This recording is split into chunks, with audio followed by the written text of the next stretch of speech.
दोस्तों अक्टूबर आ गया है और अगर आप अभी भी बेस्ट सिप फंड की टॉप 10 लिस्ट ढूंढ रहे हैं तो रुक जाइए। आज हम कोई लिस्ट नहीं देंगे, हम आपको देंगे एक पूरा पोर्टफोलियो प्लान जो आपके सिप अमाउंट और रिस्क के हिसाब से कस्टमाइज्ड है।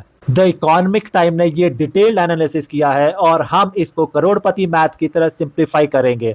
हम देखेंगे कि ये फंड सेलेक्ट कैसे हुए और आपका पैसा कितने हिस्सों में बंटना चाहिए। सबसे पहले आपको अपना रिस्क प्रोफाइल चुनना होगा, मतलब आप मार्केट के थपेड़ों को कितना झेल सकते हो। पहला होता है कंजर्वेटिव। ये वो हैं जिनके पैसा लूज करने का सबसे ज्यादा डर लगता है। इनके लिए कैपिटल प्रोटेक्शन पहली प्रायोरिटी है, जैसे जो लोग रिटायर हो चुके हैं या अगले 5 साल में रिटायरमेंट की प्लानिंग कर रहे हैं। दूसरे इन्वेस्टर होते हैं मॉडरेट इन्वेस्टर। ये रिस्क लेते हैं बट सिर्फ उतना ही जितना कंफर्टेबली हैंडल हो जाए, जैसे वो लोग जिनका बच्चों की एजुकेशन या नए घर का डाउन पेमेंट जैसा बड़ा गोल अगले 7-8 साल में है।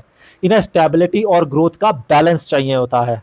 और तीसरे होते हैं एग्रेसिव इन्वेस्टर। ये वो हैं जिनके पास लंबा टाइम है, मतलब 10+ साल, और ये मानते हैं कि अगर बड़ा रिटर्न चाहिए तो बड़ा रिस्क लेना पड़ेगा। एग्जाम्पल के तौर पे स्टूडेंट या जिन लोगों ने अभी जॉब शुरू करी है, इनके पास अभी बहुत टाइम है और वो मार्केट की उठापलट को समझ सकते हैं और वो उससे रिकवर हो सकते हैं। अब दूसरी बहुत इंपॉर्टेंट बात कि फंड चूज कैसे हुए हैं। करोड़पति मैथ में ये फंड 5 बड़े पैरामीटर के हिसाब से इवैल्यूएट हुए हैं और ये हर बिगनर को समझना जरूरी है। पहला है कंसिस्टेंसी, मतलब रोलिंग रिटर्न। फंड पिछले 3 साल से कितना कंसिस्टेंट रिटर्न दे रहा है।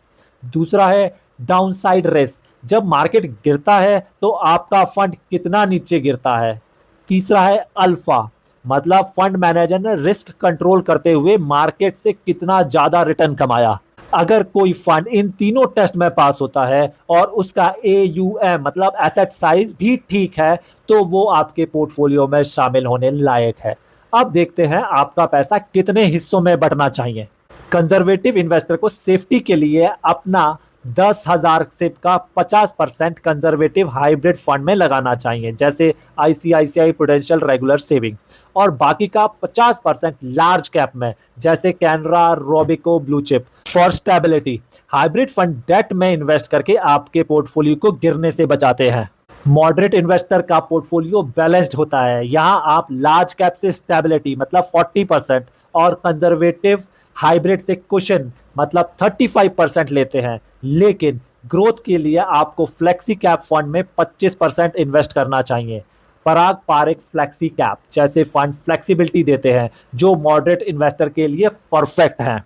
एग्रेसिव इन्वेस्टर को मैक्सिमम ग्रोथ चाहिए होता है और उसके पास लंबा टाइम भी होता है। करोड़पति मैथ कहती है कि उसे मिड कैप फंड में 35% एलोकेशन देनी चाहिए, जैसे PGIM इंडिया मिड कैप। बाकी का 30% फ्लेक्सी कैप और 25% लार्ज कैप में बांटना चाहिए। बचा हुआ 10% एग्रेसिव हाइब्रिड में, जैसे Mirae asset hybrid equity fund, SBI equity hybrid fund. लेकिन दोस्तों ध्यान रखें, अभी मार्केट में थोड़ी वोलेटिलिटी है ग्लोबल इशू की वजह से। FIIs मतलब फॉरेन इन्वेस्टर बेच रहे हैं और DIIs मतलब डोमेस्टिक इन्वेस्टर और हम सब रिटेल SIP इन्वेस्टर खरीद रहे हैं। इसलिए इंडियन मार्केट रेजिलेंट है। अगर मार्केट नीचे आता है तो ये डरने का नहीं बल्कि लंबे समय के लिए अच्छा फंड लेने का मौका है। सबसे बड़ी इंपॉर्टेंट बात, चाहे आप कोई भी प्रोफाइल चुने, सबसे बड़ा फॉर्मूला है कंसिस्टेंसी एंड डिसिप्लिन। एक बार पोर्टफोलियो सेट किया तो उसे बार बार मत बदलना। टाइम ही आपके लिए असल में करोड़पति मैथ का काम करता है। तो दोस्तों ये था अक्टूबर 2025 के लिए डिटेल्ड पोर्टफोलियो ब्रेकडाउन। आपकी क्या स्ट्रैटेजी है कमेंट में जरूर बताना, और हाँ, ऐसे ही सिंपल करोड़पति मैथ लेसन के लिए चैनल को सब्सक्राइब जरूर करना। मिलते हैं अगले वीडियो में।